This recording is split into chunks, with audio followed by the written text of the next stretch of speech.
Welcome to the intersection of Black culture and horticulture with your girl, Cola B talking. And guess what, y'all? We Black in the garden. From WABE Studios, welcome to Black in the Garden, the intersection between Black culture and horticulture. And I'm your host, Cola B talking. Today, we're diving into a fascinating topic that intertwines nature, spirituality, and the African diaspora. In this episode, we'll be exploring the theme of Black plant magic. Joining us today is Keyoncé, a spiritual practitioner with deep knowledge of Hoodoo and the powerful role of plants in spiritual traditions. Welcome to Black in the Garden, Keyoncé. Thank you. Thank you. We want to make sure that we give a bit of a disclaimer to make sure that you understand that Keyoncé is not a licensed medical practitioner. I am not offering any type of medical advice. If you have any types of symptoms, go see a doctor. So don't take any of this as medical advice. Just want to give that disclaimer. So, Keyoncé, in your experience, tell us about some of the common threads or the principles in plant magic that resonate universally. It doesn't matter what spiritual beliefs you may practice. We want to just kind of like open it up that way. Okay. So basically in most traditions, so I practice Hoodoo and I'm also initiated into Ifa, which is a West African Nigerian spiritual tradition. What I've seen is across spiritual traditions, every plant has what is called like a plant spirit or a plant essence. So you can think of plants having different types of personalities. So if you think of, let's say, like a shaman out in the woods, they're not necessarily going to be looking for like the Latin name of a plant. They're going to be perceiving like the essence of it, you know. And then there's some people, you know, some plants do actually kind of speak. You can get intuitive messages. Quotes. Yeah. Yes. Because it's not like they're like speaking English or anything, but I have noticed in my kinds of, whenever I'm doing plant work, I will get intuitive hunches just about what the plant's uses are. And those are actually hunches that our ancestors used in like the Mississippi Delta across the South. So I would say universally plants have, it's called like a signature. So they have a signature. Maybe they're more astringent. Maybe they're more soothing. It depends on what kind of quality they have. And they also have like a metaphysical quality. Can you share some historical examples of how plants have been used in some African spiritual practices most commonly? Yeah. Well, I mean, they're used a lot. Sometimes we burn them. We use them in baths. We use them in oils. Specifically in, like, let's say in Ifa, an orisha is like a metaphysical presence, like an energy. And then there's different orishas who make up different type of metaphysical forces in nature and also like the universe. So it's pretty deep stuff. It is deep stuff. Yeah, but then every orisha has a different type of plant associated, like a different combination of plants, because different orishas kind of like rule different types of plant medicine, if that makes sense. So yeah, there's a lot of different profiles for plants in Ifa and in Hoodoo especially too, yeah. So if you think about it, before the transatlantic slave trade, there was Ifa, there's Vodou, actually that originated in Benin. And there's all these different spiritual traditions, and then you have colonization that happened, and all these people were transported over to the United States. They were transported to Cuba. They were transported to Brazil. And so you see different manifestations of these spiritual traditions that have a history in Africa or in West Africa. I get that. So in Haiti, you have Vodou. In Cuba, you have Lucumi. In Brazil, you have Candomblé. So a lot of them do have the same root, very similar roots, although the traditions are different. But it's kind of like looking at that context of the diaspora. I totally get what you're saying when you explain how, depending on where a person was transported in the transatlantic slave trade, would have a lot to do with what their modern day practices look like. Mm-hmm. Because what happens when you get to a new land, you're mixing with the colonialism that is already present, in addition to the indigenous practices that are already there. And so there's a lot of mixing. Yeah. And so you end up with a new culture. So Keyoncé, tell us, how did the transatlantic slave trade not only impact the transmission of the practices, but transform the practices? Okay, yeah, I can definitely talk about that. Whenever, I guess I can say, our people, our ancestors were brought over here, another way that the traditions were transformed and is through having to adapt to another grid almost. If you could, I like to call it a grid. Yeah, another environment. So for instance, whenever enslaved Africans were transported to Cuba, in Ifa, we use this, it's like a plant called a kola nut. And we use that for divination and stuff like that. When they got to Cuba, they start using coconuts. So that is just one way. And then they would also, find different plants that had different commonalities. I think it happened across the Americas. They had to kind of figure out different kinds of plants to use.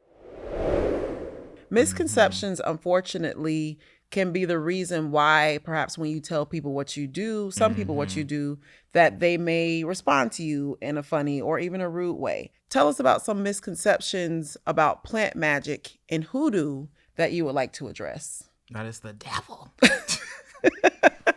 It's the devil. No, I do think that is a really, really common misconception. People thinking that hoodoo is just cursing people.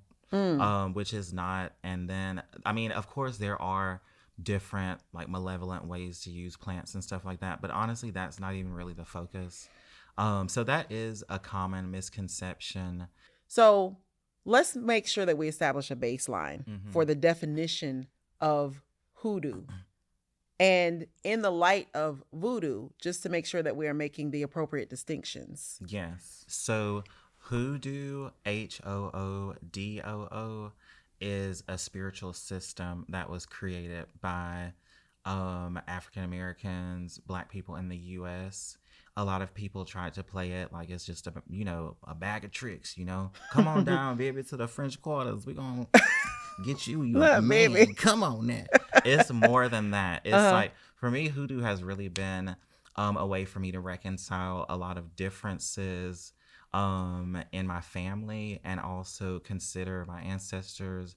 Voodoo, Voodoo, it originated principally in New Orleans, and it's sort of a mixture of voodoo and hoodoo. And so, but then in voodoo, you have specific spirits that are indigenous to New Orleans that are only in voodoo, Voodoo.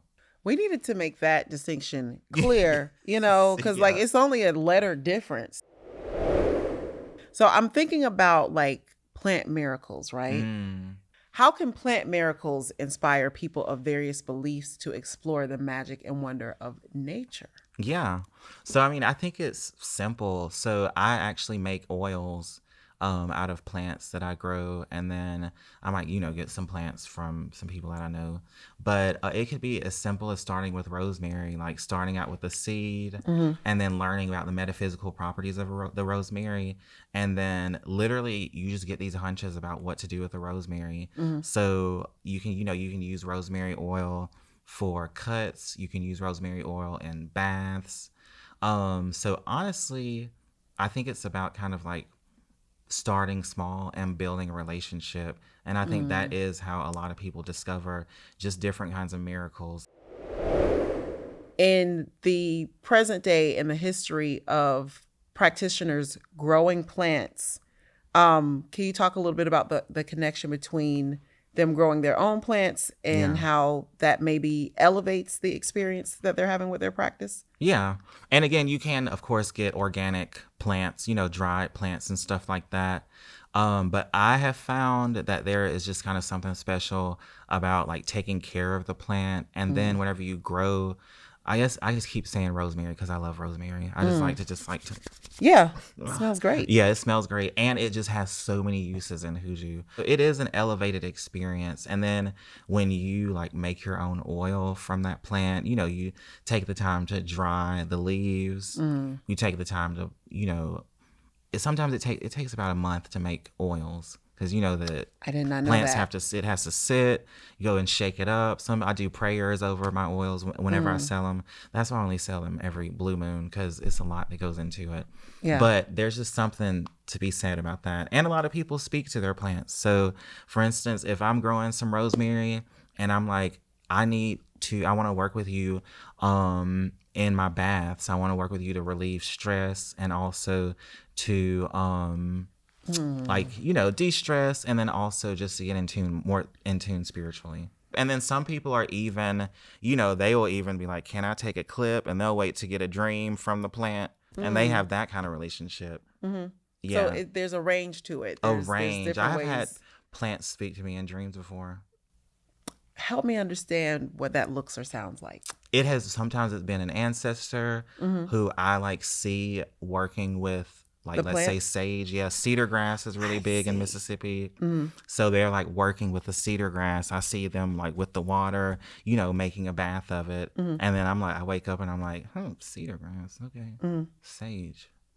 Rosemary. Yeah. Huh. Okay. And I go research, and it's perfect for a bath. Well, I'm glad that you said that, because my question is, what is the difference between just washing in the bath and taking a spiritual bath? Oh, well, you prayers for one. I do pray over the water, of course. Sometimes I read Bible verses, but it really is the plants that make the experience for the spiritual baths.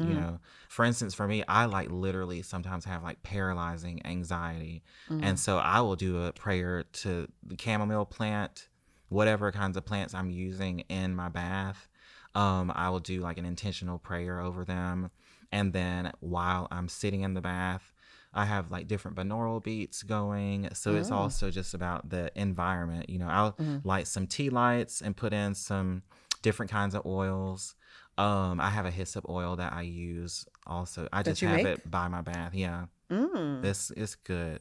Gotcha. I gotcha. You mentioned growing up in Mississippi. Yes. And that obviously has a significant impact and influence on the way that you think about things, the way that you practice today. Think back to that upbringing and those plants that were present when you were seeing those examples of your elders that were utilizing them. Because I'm assuming that you did see your elders utilizing plants. Yeah, I would basically say that growing up with my grandmother, it kind of gave me an appreciation for plants. And then as I got older, I kind of started studying more of the spiritual system behind it. I see. And its place in hoodoo. So let's talk about some of the key players, the plants that you just cannot live without. I primarily use plants for cleansing purposes, spiritual cleansing purposes. So there's different plants for that I'll name. And then I suffer from generalized anxiety. So I do use a lot of plants in my baths to kind of create a safe environment, if that makes sense. So for instance, for creating less stress and more of an environment that is soothing, kind of makes you feel safe, I like to use chamomile. Chamomile is one of my favorites. And then I also use, of course, rosemary a lot. Lavender also is one of my favorites. So the ways that I do a bath with that is I actually use a tea brewer. So, the French press. Yes. So I'll break the plants apart. And it's also really cool to just break them apart and smell them and stuff. Yeah, break them apart. The oils. Yep. And then I let it seep. And then, put hot water in it, let the plant seep. And then I put that into my bath. So that is one, chamomile, lavender, like I said. Sometimes I might add honey. That's not a plant.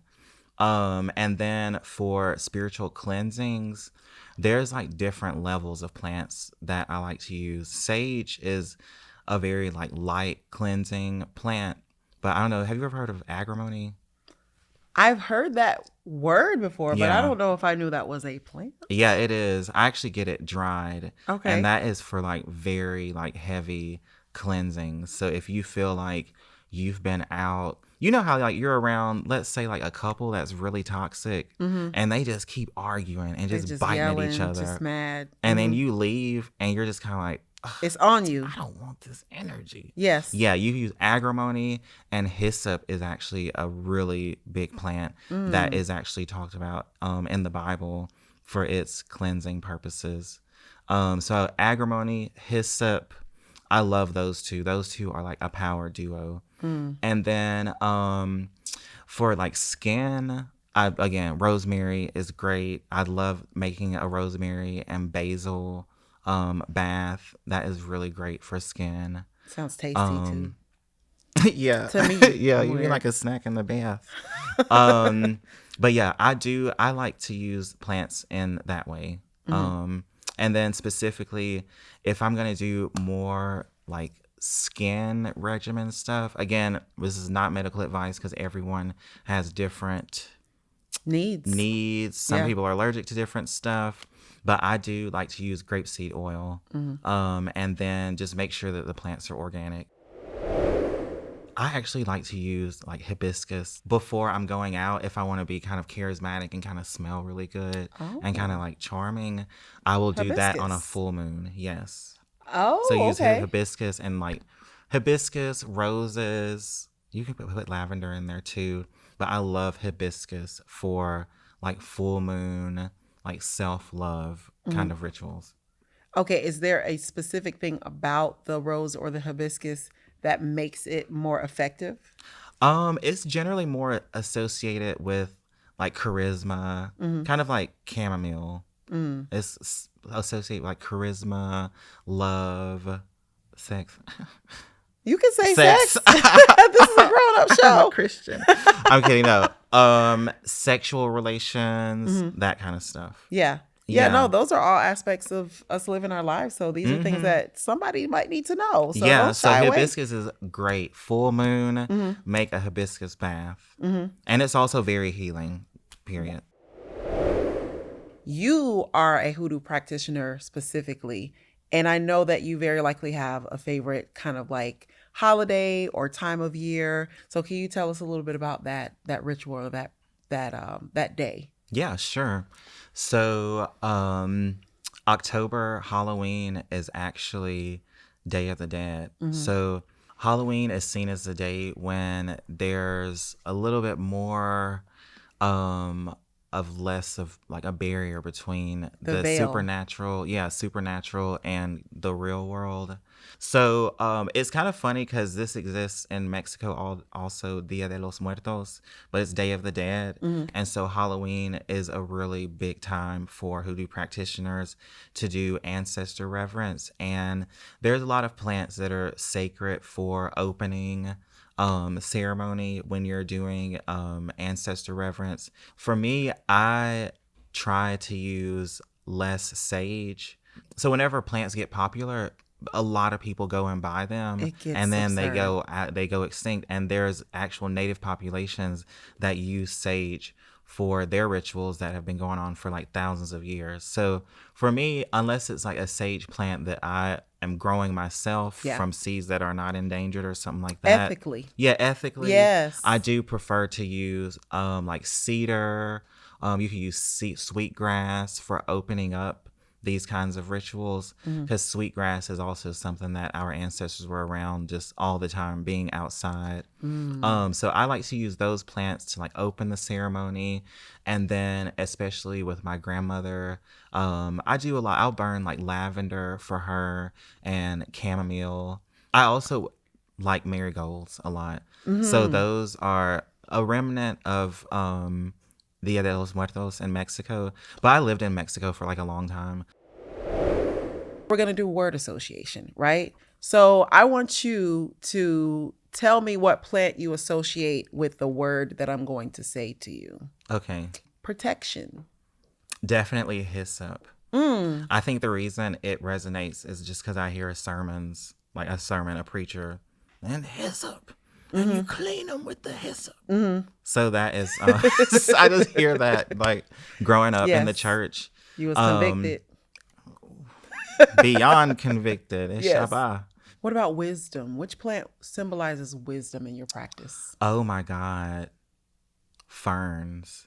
This is kind of a different aside, but ferns are associated with Obatala, who's the Orisha of wisdom, and he's very cool-headed. So anytime I think of wisdom, I definitely think of that plant and Obatala. Okay. Yeah. What about turning up? Oh, You didn't think I was going to say that, did you? a pepper, because that's how you turn up a ritual. Really? That's some other stuff.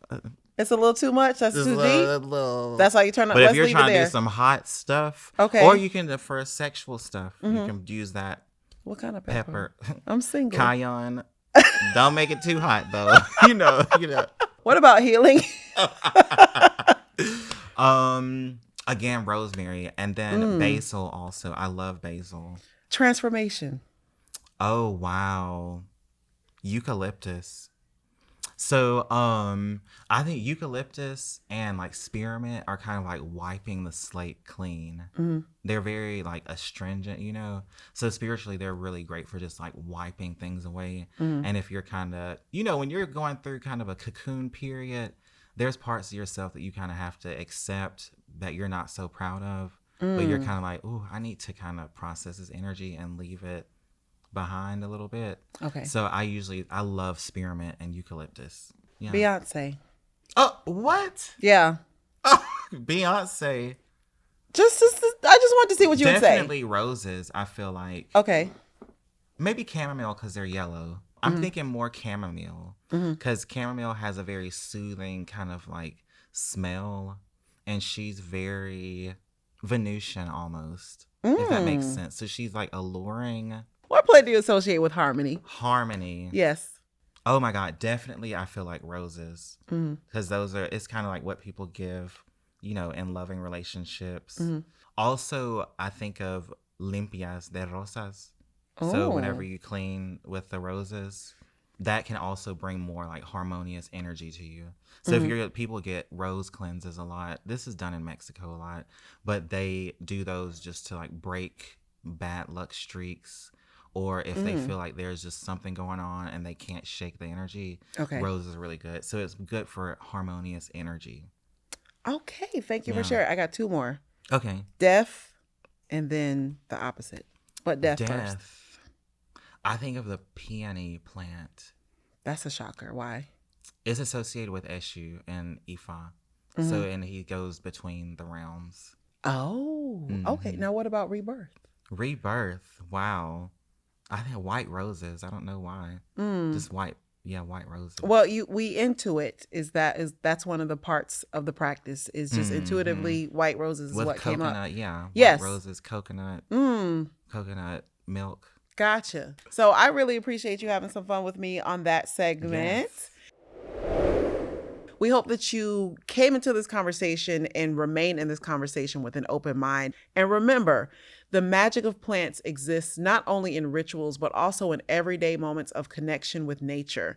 We want to thank you for joining us on this journey through Black plant magic. We want you to stay tuned for more enriching episodes of Black in the Garden. We want to wish you love, light, and soil. And as always, let's take a watering moment with Plant Zaddy. All right, Plant Fam, let's take a moment to reflect on how we've explored the deep-rooted connection between Black culture, spirituality, and the magic of plants.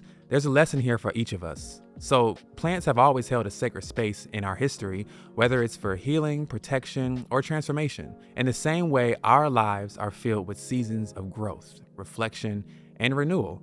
So, when you care for a plant, you're not just tending to its leaves, you're actually nurturing its roots, the very foundation of its being. And isn't that just like us when you think about it? To grow strong and stand tall, we first have to nurture our roots and our values, our wellness, and our connection to the world around us. So as you water your plants this week, take a moment to think about what roots in your life need more tending, what areas need more light, more care, or a little bit more patience. Just like the sacred plants we've discussed today, whether for protection, healing, or transformation, our own lives are filled with opportunities to grow through love and intention.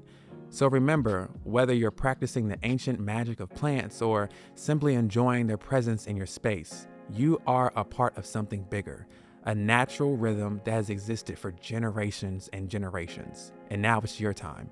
So let's continue to water not only our plants, but also our spirits, allowing ourselves to flourish in every aspect of life. And as always, plant fam, plant more and worry less. Plant Zaddy out. We really appreciate all your wisdom, your insights, and so much more. So let us know how we can continue to connect with you. Tell the Soil Cousins where they can find you. Yes. Okay, everyone can find me on millennialsoulfood.com. That is MILLENNIAL Spell it right. SOULFOOD. 2 L's, 2 N's, not 1 N. And then also Millennial Soul Food on Instagram. Definitely subscribe to my newsletter on millennialsoulfood.com. And then also my podcast is the Millennial Soul Food Podcast. So just Google me, baby. That's And literally just let me know. it. Yeah. Remember, millennial, 2 L's, 2 N's. I'm probably still going to spell it wrong next time I spell it, but we tried to help y'all though. So thank you for teaching us. Of course.